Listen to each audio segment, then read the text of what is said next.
نحمده ونصلي على رسوله الكريم بسم الله الرحمن الرحيم اللهم صل على محمد في أول كلامنا وصل على محمد في أوسط كلامنا وصل على محمد في آخر كلامنا السلام علیکم ورحمۃ اللہ وبرکاتہ۔ آپ دیکھ رہے ہیں الضحیٰ میڈیا چینل اور میں آپ سب کا بھائی محمد عبداللہ۔ دعا ہے کہ اللہ رب العزت آپ سب کو سلامت رکھے، خوش رکھے۔ اللہ تبارک و تعالی آپ سب کی زندگیوں میں برکتیں عطا فرمائے اور اللہ رب العزت آپ سب کے دل کی مرادوں کو پورا فرمائے، آمین۔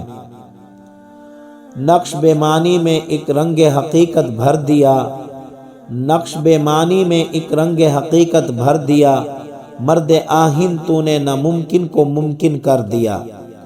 دنیا میں عظیم انسان روز بروز پیدا نہیں ہوتے، بلکہ عظیم لوگوں کی پیدائش کے لیے تاریخ کو برسوں انتظار کرنا پڑتا ہے۔ قانون فطرت ہے کہ جب ہر طرف ظلم کے پہرے ہوتے ہیں اور لوگ کسی نجات دہ کے لیے اپنی آنکھوں کے دروا کیے ہوتے ہیں، تو ایسے میں رحمت الہی جوش میں آتی ہے اور ایک ایسا عظیم انسان جنم لیتا ہے کہ جس میں تمام تر قائدانہ صلاحیتیں موجود ہوتی ہیں۔ بقول شاعر، ہزاروں سال نرگس اپنی بے نوری پہ روتی ہے، ہزاروں سال نرگس اپنی بے نوری پہ روتی ہے، بڑی مشکل سے ہوتا ہے چمن میں دیداور پیدا۔ بانی پاکستان بھی انہی عظیم انسانوں میں سے ہیں۔ آپ کے والد کا اصل وطن تو راجکوٹ تھا، مگر کاروباری شغف کراچی لے آیا۔ ان کا شمار کراچی کے مالدار تاجروں میں ہوتا تھا۔ آپ کے والد چمڑے کی تجارت کیا کرتے تھے۔ 25 دسمبر 1876 کو ان کے ہاں ایک بچہ پیدا ہوا جس کا نام محمد علی رکھا گیا۔ کسی کو اس وقت یہ معلوم نہ تھا کہ یہ بچہ ایک دن مسلمانوں کا عظیم رہنما بنے گا اور ان کو غلامی کے شکنجے سے نجات دلائے گا۔ جب یہ بچہ پڑھ لکھ کر بڑا ہوا تو یہ مسلمانان برے صغیر کا سب سے بڑا محسن بنا اور انہیں آزادی سے ہمکنار کیا۔ میٹرک پاس کرنے کے بعد آپ کے والد تو چاہتے تھے کہ محمد علی ان کے ساتھ مل کر کاروبار کرے، مگر آپ کے والد کے ایک انگریز دوست نے مشورہ دیا کہ وہ اپنے بیٹے کو وکالت کے لیے انگلستان بھیج دیں۔ چنانچہ محمد علی جناح کو 1893 میں انگلستان بھیج دیا گیا۔ جب آپ انگلستان کے لیے روانہ ہو رہے تھے تو ایک عورت جس کا تعلق آپ ہی کے خاندان سے تھا وہ رونے لگی، تو آپ نے فرمایا، تو نہ رو، میں انگلستان سے بڑا آدمی بن کر آؤں گا۔ بانی پاکستان 1896 میں واپس آئے۔ آپ نے کراچی میں اپنی پریکٹس کا آغاز کیا۔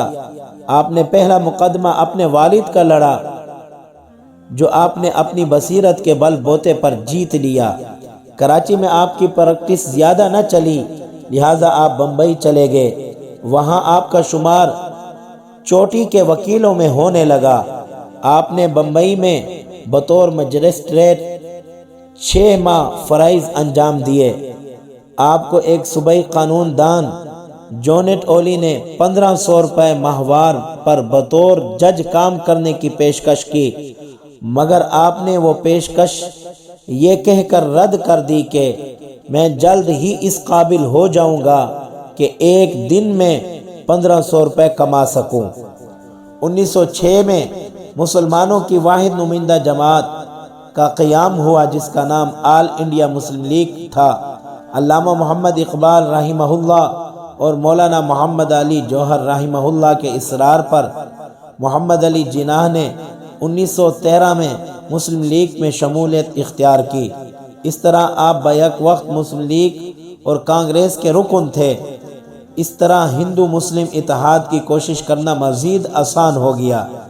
اس سلسلے کی کڑی میثاق لکھنؤ ہے جو کہ 1916 میں ہوا۔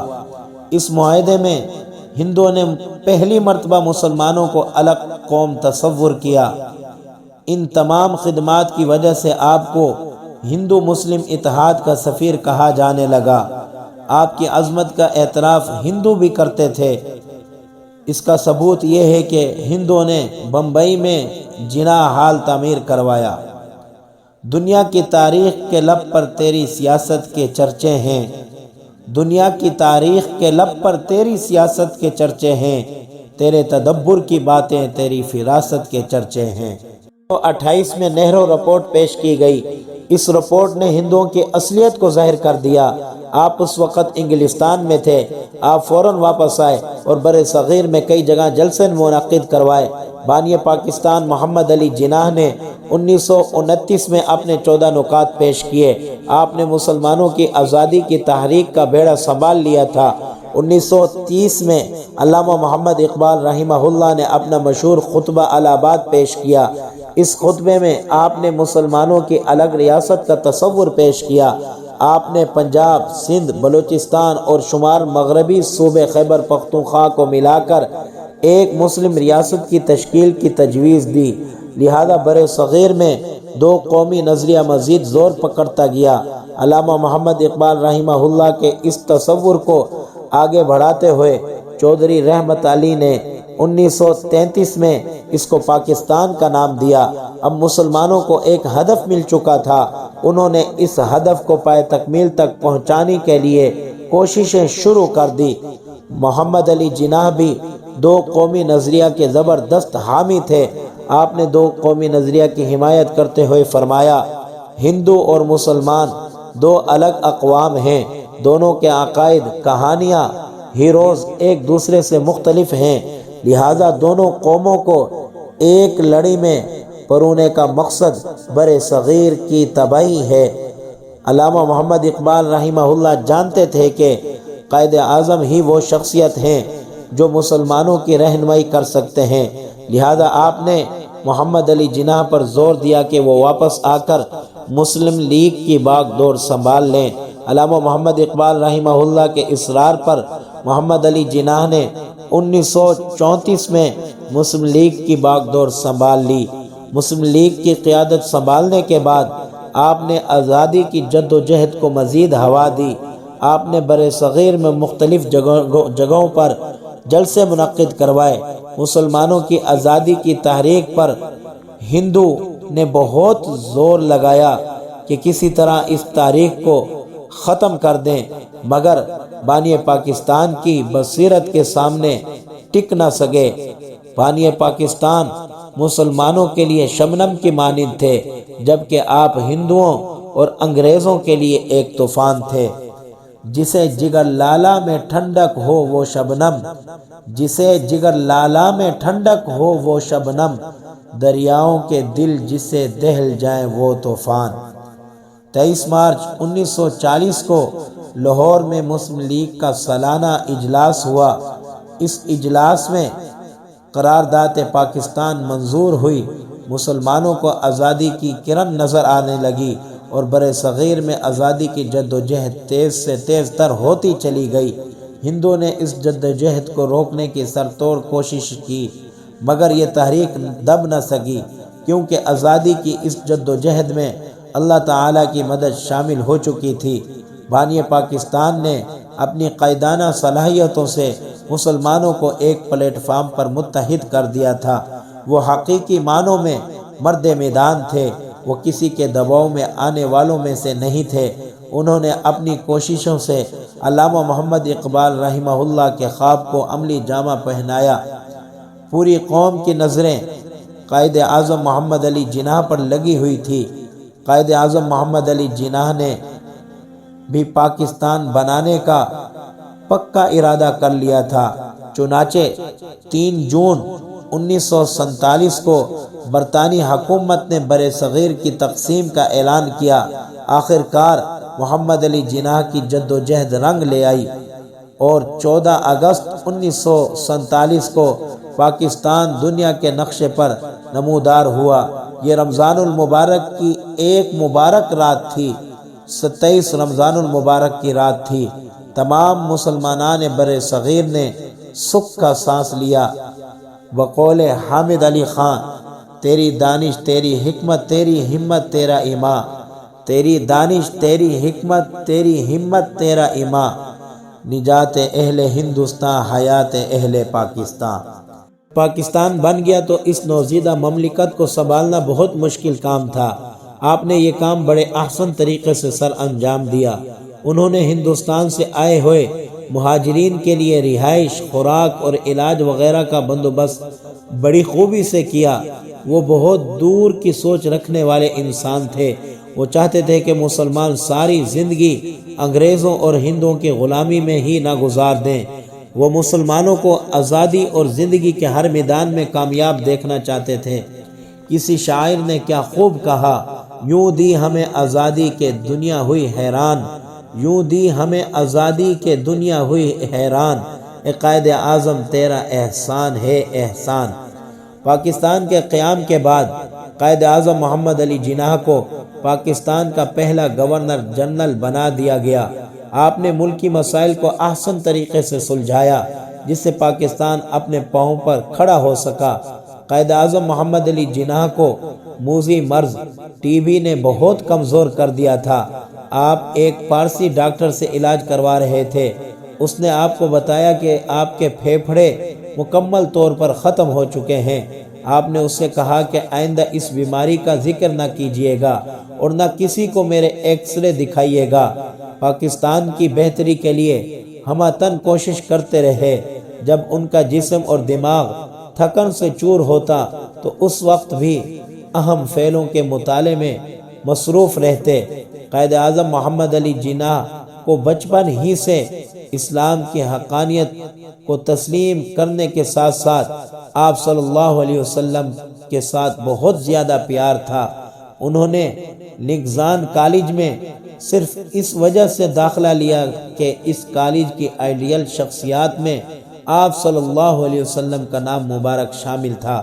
انہوں نے اپنے خطبات میں 14 سے زائد مرتبہ خلفائے راشدین کے نظام کی نہ صرف تعریف کی ہے بلکہ اسے پاکستان میں نافذ کرنے کے عزم کا بھی اظہار فرمایا ہے۔ ایک موقع پر کسی کے سوال کے جواب میں فرمایا تھا کہ اگر حضرت عمر رضی اللہ تعالی عنہ کو اسلام سے نکال دیا جائے تو پھر اسلام کے پاس کیا رہ جائے گا۔ اس کے علاوہ انہوں نے کئی ایسے سیمینار میں شرکت کی اور بیان بھی فرمایا جو صحابہ کرام رضوان اللہ تعالی عنہم اجمعین کی شان اقدس کے موضوع پر منعقد کیے گئے تھے۔ آپ نے اپنی اہلیہ کے ساتھ شادی کے موقع پر اس کے مسلمان ہونے کی شرط لگائی تھی۔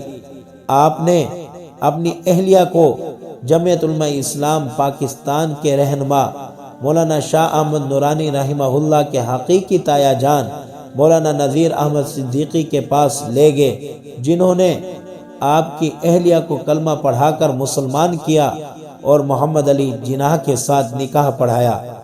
پاکستان بننے کے بعد آپ نے پاکستان کا پہلا جھنڈا علامہ شبیر احمد عثمانی رحمہ اللہ کے ہاتھوں لہرانے کو ترجیح دی۔